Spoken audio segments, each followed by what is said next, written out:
యేసుక్రీస్తు వారు భూమి మీద సంచరిస్తున్న దినాలలో ఆయనే ఒక మాట చెప్పాడు పొట్టి జక్కయ్య గురించి. ఏమని? లూకాసు వార్త 19వ అధ్యాయము 9వ మాట.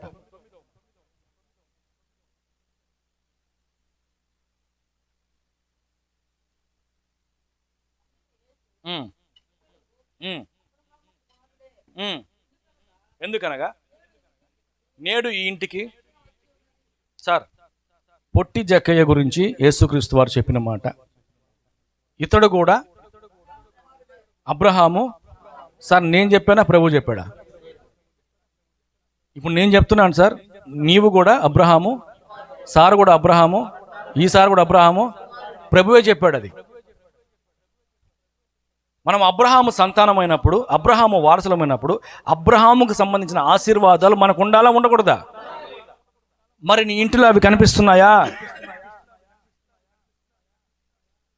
నీ ఇంటిలో ఇంకా ఎందుకు గొడ్డుపోతనం ఉంది?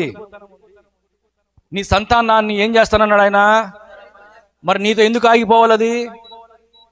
ఆ ప్రమాణాన్ని పట్టుకో, ప్రార్థించు, దేవునితో పెనుగులాడు, గొడవ వేసుకో, జ్ఞాపకం చేసుకోమని చెప్పు.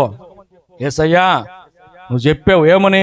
నీవు కూడా అబ్రహాము సంతానమే, నీకు రక్షణ కలిగిందని నువ్వు చెప్పావు కదా. అబ్రహాము సంతానానికి నువ్వు ఏ వాగ్దానం ఇచ్చావు? ఆశీర్వదిస్తానని చెప్పావా లేదా?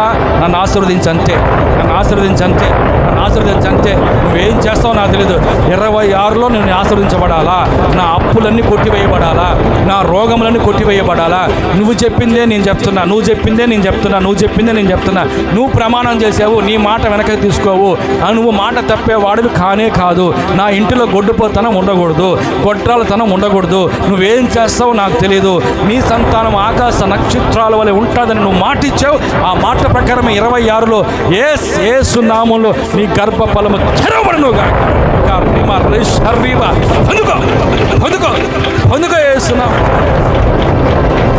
హల్లెలూయా, హల్లెలూయా, హల్లెలూయా.